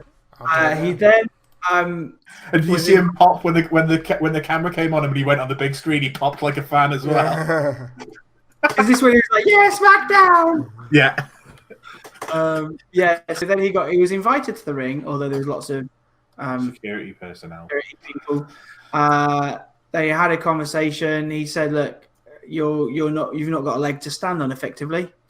All I wanted to do was kind of help my family and put them first, and you've just ruined it because and I'm suing you for unfair dismissal for $25 million.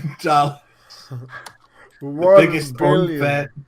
Yeah, like it was. They picked a figure that they think is a ridiculous figure because apparently it's the biggest unfair dismissal lawsuit in history. Yeah, and he'd probably have fair grounds, to be honest. And on top of the $25 million, Kevin Owens becomes the runner of SmackDown because he gets to fire Shane McMahon, even though that's not a thing. That's not quite how it works, Kev. Make it happen. Make it happen. Wrestling. Well, you know, it's just a fucking. It's the precursor to Shane offering him a match instead of this settlement, so that they fucking have a match at Hell in a Cell. Is it against Elias? No. That's normally what happens. Is it against Drew McIntyre? Is it a 3-on-1? Is it a 3-on-1, 2 out of 3 falls in a Hell in a Cell where if you jump off big things, you immediately win? Spanish fly. Probably. You have to Spanish fly through a hole in the ceiling. No, you've got a Spanish fly from the top of the from the top of the cell onto a table. Onto Nicholas. no, onto a table through Nicholas. John Cena has to be the ref. And Nicholas gets straight up and no sells through the table bit. and then hits the end of days on whoever. On Baron Corbin. Yeah. This is the best storyline continuation I've ever heard. Who says WWE doesn't book storylines, eh? We got this shit. We got it. Charlotte Flair had a match against Sasha Banks. We had Offset from Migos, who I thought was going to come out and sing Ric Flair Drip because Ric Flair was there. And then he just went, "I'm going to announce that Charlotte's here. Bye." And he dressed up as Charlotte Flair as well for no price. So basically what I got was some random guy from the crowd dressed up as Charlotte Flair said, "Hey, look, it's Charlotte Flair." And that's all I understood from this. I thought it was a Make-A-Wish or something. I have a clue. Who is he, Smoothman? He is a rapper. And he Offset Liberty. Rap group. What? Offset Liberty. No. That's why. Yeah. Offset is married to Cardi B. Right. Okay. Oh, I know what a Cardi B is. She's the one who date rapes men, isn't she? She openly admitted that, to be fair. So, yeah. They have children together, obviously, because they're married. He's also part of a 3-piece rap group called Migos with Quavo and some other dude. Quavers? Quavo. Quavo. So he's in a rap group with a packet of Quavers? Quavo and what's it?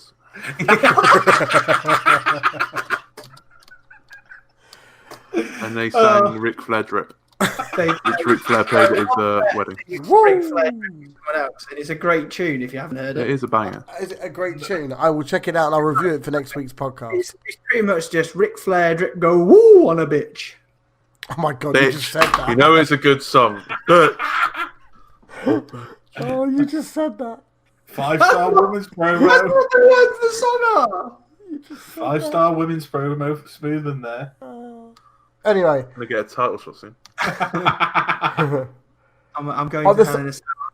I'm the third female in the triple threat Hell in a Cell women's match. Speaking of Charlotte, there's something we missed from Raw when Charlotte came out in high heels and couldn't stop. Couldn't get down the ramp.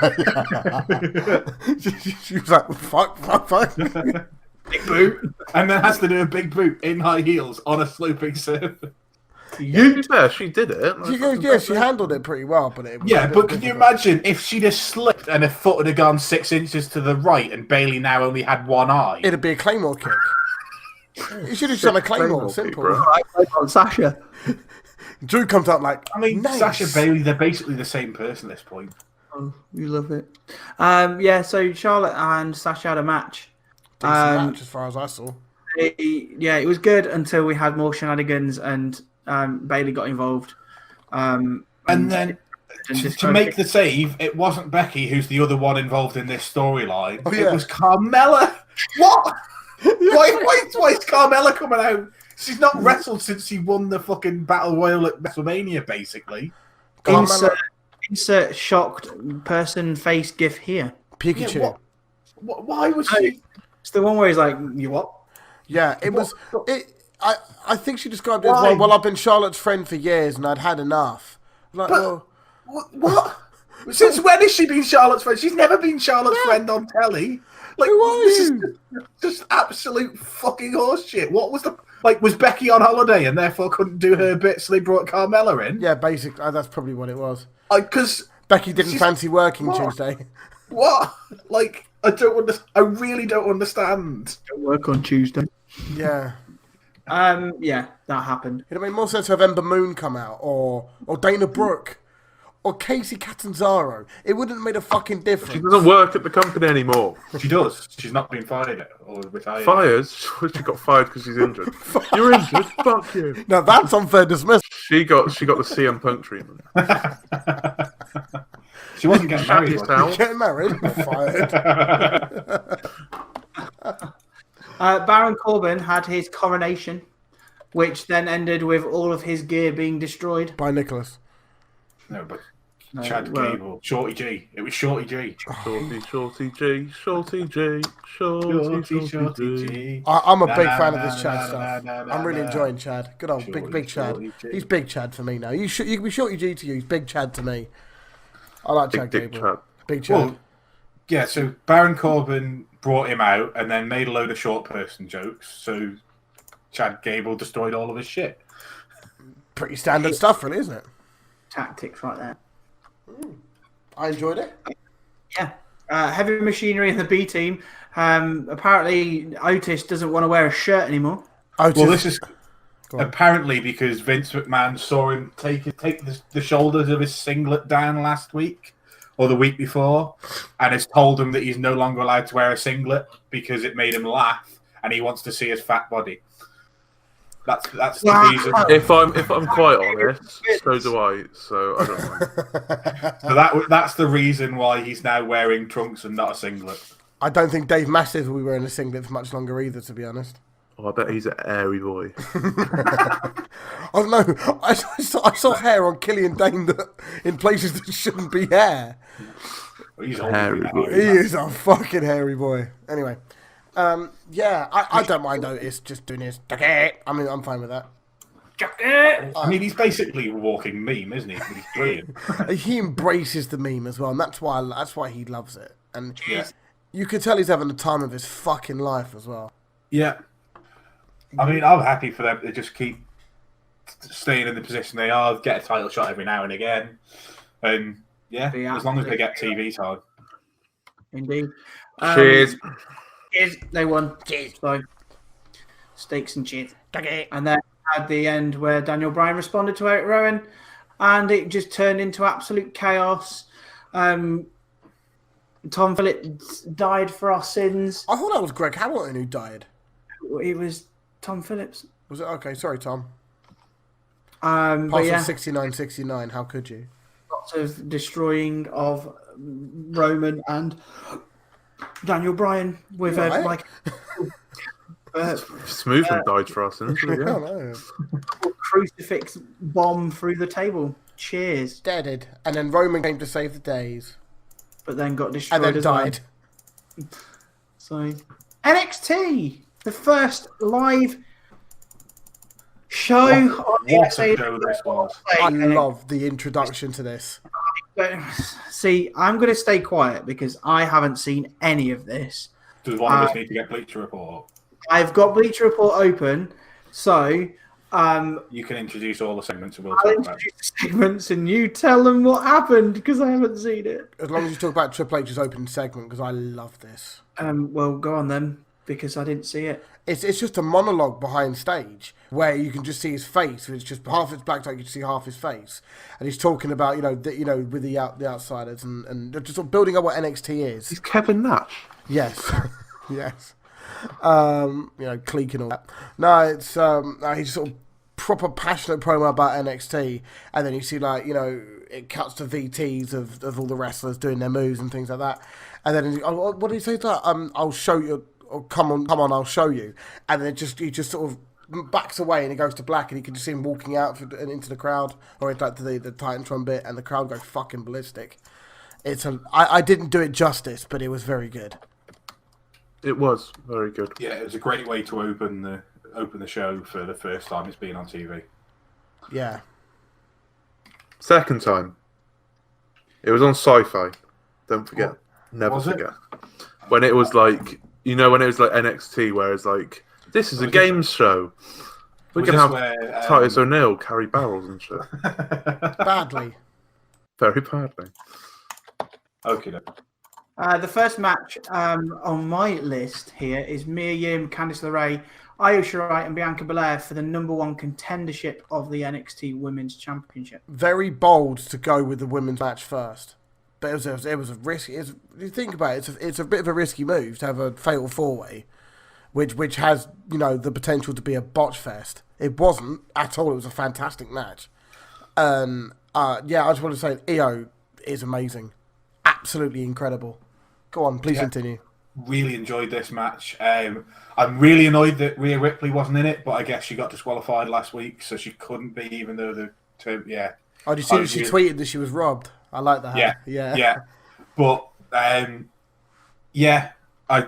can see this ending up as a three women storyline with Ripley coming back again and trying to involve herself with Candice versus Shayna Baszler. But yeah, it's an absolute cracking match. There was a lot of spots in this that were sort of bigger than I expected for a TV. It felt to me, pretty much the first hour felt to me like it wouldn't have been out of place on a takeover. Agreed. I thought the first hour was very, very good. Needed as well. They needed to have a big first hour, especially because it was on the USA. Yeah, they had to, and they did it really well. And this match especially, some of the stuff, the finish where was it Io Shirai got pushed off the top rope. So Bianca Belair. Onto Bianca Belair, and then Candice was up on the top rope after a while. I think it was a minute after, and then Mia Yim tried to powerbomb her, turned around, picked her up, spiked Hurricane Rana or Reverse Rana, and then the Springboard Lion Stomp, which was really good. Yeah, and Candice won. I thought Candice winning was the right choice. Yeah, it makes sense. Because she's the proper white meat babyface that the company, that the women's division's lacked for a while. Probably since Bayley, if I'm being honest. And plus, the other three have already had their chance at the title. Yeah, let's give it to someone new. Let's have a fresh food. Candice's first go at it, which I'd like to see. And I was always adamant that she would take the title off Baszler. I'm not sure she will anymore, but... the match is happening in 2 weeks, so it's going to be the first full length 2 hour on USA Network, isn't it? Yeah. They I don't think they'll do a title change that one. Actually, when is the draft? Isn't it like the week after? The following week. Second week of SmackDown, but NXT's not involved in the draft. Oh, fuck off. That's what I've heard. NXT's not involved in the draft. Yeah, so it's certainly... So SmackDown is supposed to be drafting all their members on the SmackDown, then Raw are drafting all their members on the Raw. There's no talk of NXT at all. Right. Okay. So Because this is a way to get Shayna onto Raw or SmackDown. I genuinely don't think that anybody should be moving to Raw or SmackDown at this point. I think the wrestlers that are there at the moment are needed to showcase on TV what they've been showcasing at takeovers, and I think that they might have to bring somebody like, well, obviously Kevin Owens, when he got fired, tweeted the letter numbers for NXT, didn't he? 14, 16, 27 or whatever it is. Definitely not 27, isn't it? There's not 27 letters. But you know what I mean. And there's talk of him maybe appearing on NXT whilst he's not allowed on Raw or SmackDown. And there's also talk of other wrestlers going back down. I'd quite like to see. But they did bring a hell of a lot of NXT UK people into this show and in the last couple of weeks. So they might just be using that to kind of fill the roster out. I'm not quite sure, but maybe it's very interesting at the very least. Yeah, very much so. I'm genuinely excited to see what happens going forward. Genuinely, it's the only thing apart from this draft that's got me excited about WWE content at the moment. Yeah. Let's move on. Sean Maluta versus Cameron Grimes. We don't need to talk about this. This was 10 squash seconds. match for Cameron Grimes, who used to be Trevor Lee. Yeah. It was just him. Them showing that he's supposed to be a badass now because he came second in the breakout tournament. Just a squash match. Was it just double stomp, wasn't it? Right at the beginning of the match. It lasted 9 seconds, I believe. Yeah. And Nigel was like, "It's got to be some sort of record." Go on. Exactly that same voice, did he? Yeah. Something like that. North American Championship match: Velveteen Dream versus Roderick Strong. Match of the night. I thought it was match of the night, and it's still. I don't think they went full hog. No, I don't think they did. Not a chance. They did not step up the gears as much as I thought they would. But it's still a good match. It was certainly one of the best TV matches we've had all year. If we look at it in terms of against pay-per-views, then I guess it was probably a 4-star match, maybe. I'd say that's pretty fair. Around that. Yeah, it's nowhere near as good as some of the matches we've had on takeovers or on some of the New Japan stuff. But the only questionable thing is, does Roddy look a bit like a bitch? Why? Because of the method in which he won the match. No, because it's Undisputed Era. Yeah, I know, but having to use Undisputed Era to defeat Velveteen Dream. They all like Adam. I'm pretty sure Adam Cole won his title via shenanigans the first time. Yeah. So does that make him look like a bitch? Just friends helping friends, isn't it? Okay, fine. It's a way of devil's advocate in this position. It's a way of making sure that people are aware that Undisputed Era heels, even though they're getting cheered. Because obviously they're going for a new audience at the end of the day with USA Network. I assume more people watch that first hour than would normally watch a normal episode of NXT. Or watch an episode of Suits, for instance. They've got to do that. But yeah, Roddy Strong won with his whatever he calls a lumbar check or end of heartache. That's it. Cracking kill switch song. Which is why I presume that's what it is. Because didn't he used to come out to that song as well when he was in the Indies? I'm pretty sure he did. Might well have done. Can you remember, Captain? So Roderick Strong won so that we could make the transition with the Undisputed Era at the top of the ramp, all the gold, holding it up, so you could transition. That was the very last shot on the USA Network, the very first shot on the WWE Network. That was obviously it was very intentional, but it looked cool because I've only properly seen the network bit. So I load up the network, and then all you see goes, if you're just joining us, Undisputed Era have won the title. They showed an extended highlights of the previous. Which is perfect, because if you missed the USA Network and you could jump straight onto this, you're like, oh, well, fuck, I've missed that. I better go watch it next week. Yeah, exactly. Yeah. You missed that. Now you have to go back and watch it at some point. Yeah, they did a full roundup of all 3 matches, didn't they? Yeah. And then, what did we start with? On the Pete network. Dunne versus Arturo Ruas. Who the fuck is that bloke? He used to be Capoeira. Yeah. He was very much Capoeira. He used to fight with somebody, didn't he? He was in a tag team. Yeah, he's not very. He's not had much exposure when it was. Yeah, he's had four or five matches. I He was remember called something talking else, about though, it. wasn't he? Say He again. might have been. He was under a different name, though, I think. I can't remember. His But, name, I didn't mind it. I mean, yes, there was a lot of joint manipulation, but I didn't mind the dude. He handled it all pretty well. He's got some pretty sick kicks, hasn't he? Yeah, I yeah, Like that. He's Brazilian Capoeira. Jiu-Jitsu. Yeah, Yeah, yeah. I I did a bit of remember- capoeira in the entrance, bit of Eddie Gordo, you know, Eddie Gordo, Eddie from Tekken.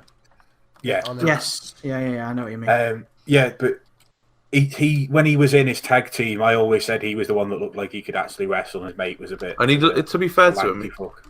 he looks the part as well. Yeah, He looks awesome. yeah. And it was quite like Chris says, it was quite a good match. Both of them look like they can handle themselves in the ring. Obviously, we know Pete Dunne can. It's so good to see Pete Dunne just fully fledged NXT live television. Just Let's doing get him a title match. feuds. And he did a TV match. He didn't do like his 15-minute build-up fucking matches that I don't particularly enjoy. Yeah, because this He match did was a only proper like TV match. 7 minutes, wasn't it? 7 minutes. Yeah, it something wasn't like Yeah. long. Yeah, and I really enjoyed it, and it's changed my opinion on Pete Dunne. I've not particularly liked Pete Dunne up until this point. I don't like the 25-minute build-ups to 5 minutes worth of wrestling that he normally does, but this was well-paced. He had wrestling in there as well as his joint manipulation. I don't like the finish, but I don't like the finger spots, so I was never gonna. Fair enough. Xia Li versus Aaliyah with Vanessa Bourne. Aaliyah has merch, everyone. Yay. It's not much to say. I'm surprised Riley won. I thought Aaliyah was going to pick up a shock scumbag victory, but no, just Riley won. I genuinely think Aaliyah is there just to put over talent at this point, and I Yeah, think she's fairly good in that role. She's certainly improved a lot in the 2 years I've been watching NXT. She's still trash. You didn't watch the match, you don't get an opinion. Huh. I still think she's trash. Bro, I watched it. I literally have no opinion on it. It was a it was fairly basic 7-minute match again, I assume. Probably about the same time as the Pete Dunne. I think it was much shorter. I think it was only about 3 minutes. It wasn't that long. But yeah, no comment because there isn't really one. It was just not a squash match, but kind of was. Apparently, Imperium threatened Kushida. So some dude came out to the ring, and Imperium came out and beat him to shit and threw him out of the ring. Denzel did Generettes or something. Yes. Don't know. Dominic So Dijakovic? Imperium, No. not bad. Imperium battered him, and Kushida was like, "I was going to actually fight him. I'm going to fight you now." Yeah, it was the three of Imperium beat him up, and then they stood looking up the ramp to get a Walter pop. Full the full Walter sale. pop. They Full on were Walter pop mental. with people screaming his music. Yeah. It's Walter! Oh, no. I like that. it's Walter. I loved Yeah. the pop. The pop was great. What I didn't love was Full Sail fans went full sail as they do, and were it just shits on the rest of Imperium when they're going, "Where is Walter?" I'm like, come on. In the build up to it. I know, 'cause everyone knows the Walter's the guy, and it puts over the fact that Walter is NXT UK champion, WWE champion, And it and makes then you realise that he's the main guy in that group as well. he's the main guy. He's Oh, yeah, the he's guy the you main need to guy. be I worried get about. that, but at the same time, you don't want to shit on the rest of the group, do you? No, obviously not. But especially if casual people are coming up, you need to kind of get that right. Walter's top boy. These guys are his lackeys. Better use of the term. But at least they instantly know, right? Top boy. They know the structure. He's the champion. And moving on, Walter should. I'm a bit worried about Walter versus Kushida. They haven't confirmed it, No. but Kushida can't fight big man. He's been This is- shit yeah. against big men since he came across. That's what I've I'm not worried seen about. any of his matches against big men in New Japan. There aren't that He many didn't. big men in New I Japan. didn't, 'cause He he was very in the- rarely, he was in unless the it was in a juniors. 6-man. Unless it was in a 6-man. Did he never fight ten-man, at GY against Bad Luck Fail or anybody like that? No, because he was a junior. Will Ospreay's a junior and he's fighting in the G1. Yeah, but Because he's Will Ospreay. He's Will a bit of- Ospreay's he's a bit Bay, of mate. both. He's also a big draw at the minute, isn't he? Yeah, okay. I don't understand how New Japan works, so I'm sorry. But yeah, okay. So yeah, Kushida, I'm worried about the match as well. I But they're two fantastic wrestlers. They are two and fantastic they should- wrestlers. And if Kushida has been working on fights with big, I know he's been on 205 Live, which means he hasn't. But I if did he it has once, in the backstage, if he has, then hopefully It'll be fine. it should be an all right match. I mean, if both of them fight as they can, it'll be a great match because Kushida's a good wrestler, just tends not to work with big guys, and Walter is Walter. Oh my God, it's Walter. Then we had #1 contenders match for the Cruiserweight Championship. Oney Lorcan versus Lio Rush. I was gassed to see Lio Rush. Oh my God. Yeah. I forgot how much of his entrance is a hype as well. I love that. I love his entrance thing. He's so fucking good. I forgot. Oh, you do forget just how good of a wrestler he is. That springboard stunner thing he did from the bottom rope. And he did the standing Spanish fly. Oh no, yes, and always that. Instant 5 stars. I mean, no, but okay. It is. Get It out. definitely wasn't a 5 Get star out, match. man. You are not It a member was of this 5 podcast stars. unless 5 you stars. understand. Have you seen the footage of Triple H going through the crowd? Yeah, I did see I've that. just seen that now. This is Yeah, mad. He gets mobbed by the NXT crowd. He's Yeah, literally yeah. standing in with the fans, screaming NXT. Because he's the absolute lad. He's He knows how to G a crowd up, doesn't he? My God. What an absolute mad lad.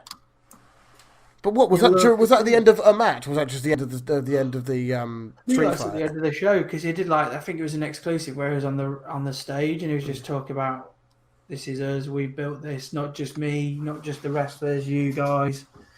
Especially you, Everton shirt, man. Yeah, because there's a picture of him celebrating at the end of one of the matches, going absolutely ballistic, like, yeah! But there's actual. I hadn't seen the video footage of him going absolutely mad through the crowd. I need to listen to this with audio later on. Yeah, do it. It's fine. I'll do it later. I'll do it now because otherwise it'll interfere with the audio on the pod. Indeed. Lio Street Rush fight. won. Oh, anyway. Lio Rush. Yeah, Lio Rush came to collect. So Lio Rush versus Drew Gulak, which makes me wet. Oh, I was quite damp during this match. My only issue with that is I'd like to see Oney Lorcan as 205 Live champion. It will happen soon because he's got a good Twitter game. He'll be a He's champion got soon. a good Twitter game and he's actually quite a good wrestler as well. The problem with Oney Lorcan is he's had a shot at the title, and this is like the second or third #1 contenders match he's lost. Yeah, he is so- going to have to go back down the card at some point, isn't he? Yeah, but now that so, 205 should be going back to NXT, Oney Lorcan's That's the already point. ready You made. could always go across and challenge for the North American Championship. Yeah. that makes total sense. He could be part of like a fatal 4-way for the North American title. I think that'd be fantastic. Or even going back in the tag division. He could have a really good run in the tag. He had a really good run in the tag division with Danny Burch, wasn't it? Yeah. Yeah. Yeah, he had a really good run. We had a really good run with them two. Yeah, A they really could go good back tag and do team. that. I'd be well up for that. I just want to see more of him because his face. Because I didn't really see that much of Andy Lorcan. His facials are fantastic. His expressions and and when he gets angry, he gets that fire up slaps thing. Oh, just really cool. It's just really nice. I just don't know what else to say. It's really cool, and I'd really enjoy watching his matches, or that match in particular. And I can't wait to see what he does next. I'm with you. And then Street Fight, Matt Riddle versus Killian Dane. Yeah, I mean, it was The a street ending fight for to all of, this- like 3 minutes. The ending to this was- wasn't it? The ending of this was bollocks. Fucking bollocks. It's a street fight, yet they got separated by security. Yeah. Fuck off.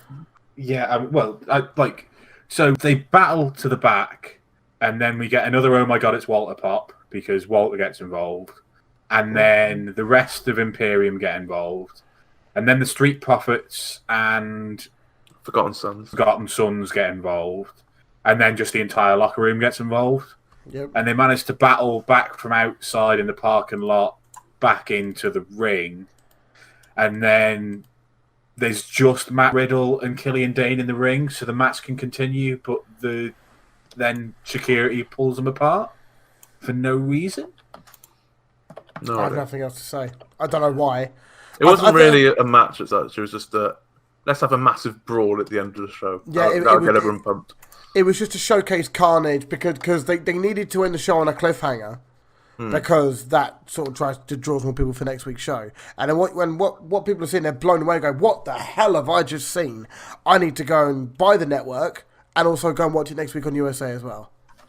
So yeah, it's a strategy that I think is really going to do well. I was skeptical of all of this. I admit, me and Jack had a long chat about all of it. I was skeptical, but yeah, I can see this really working. I won't offer any opinions until AEW starts. See what happens then. AEW have got a lot to live up to. A lot. I think that's it. Are we done? I think we are, Yeah, I can't think of anything else that happened this week. We've already plugged everything. You can plug it again if you want. Plug it again. Thank you very much to everybody for listening. Actually, no, there is one question. Timur had a question. Oh. Actually, talking of Actually, AEW, it's wrestling related this week. it's wrestling related. Okay, go on then. Thoughts on AEW doing an advert during SmackDown and NXT while on the USA Network? Did it happen, or is that what he thinks will happen? No, that happened. During an ad break, AEW had commercials on both NXT and SmackDown during USA. Well, of course they did. It's a clever marketing attempt, surely. TNA did it back in the day. Yeah, I mean, why wouldn't you? So, a place where wrestling fans are going to be, why wouldn't you advertise your wrestling show? Yeah, it's targeted ads. It's literally hitting the demographic. So yeah, makes sense. I have nothing else to add. Plug stuff, Smoothman. Cool. Thank you very much to everybody for listening today. Thank you for the boys for joining me as always and for ripping me to shreds. Cheers. No worries. Make sure you go and check out our website, www.badbookers.com. Make sure you go... Under construction. You can still go on it, the website, but it's under construction. It's we've not been redone, are we? Things are not fully... It's a bit of a mess at the moment, I'm not going to lie. But you can still go on it and check stuff out. Yeah, but don't expect it to be all singing or dancing because we're in change mode. Under maintenance. Under maintenance. Make sure you go and follow us on Twitter at BadBookersWP. If you don't follow any of us on Twitter, make sure you go into the bio section. All of our Twitters are in there. Make sure you like, share, and subscribe our YouTube channel, Bad Bookers Wrestling Podcast. And 5-star reviews wherever you're listening, Spotify, SoundCloud, iTunes. Even if you listen on YouTube, make sure you use the comments to say what you liked, what you didn't like, and make sure you go and check out Power Slam TV. If you use Bad Bookers, you get a free month trial. Thank you very much for listening. And our Patreon. I always forget the Patreon every time. If you want to help, if you would like to support us, and would like to give us money, then you don't have to. But if you would like to, please go and check out our Patreon. It is on our website and on the Twitter. Thanks for reminding me, Jack. Bye everyone. Bye, guys. Why are we waving? I don't know why. You were waving, so I waved. Yeah, no, yeah, fair enough. Wave. Are you tired of the same old pro wrestling? Then check out the amazing action on Powerslam.tv, the biggest indie pro wrestling channel in the world. Get over 4,000 hours of the best pro wrestling events from over 110 of the biggest names in the industry from over 15 countries around the globe. Get your free trial today at Powerslam.tv.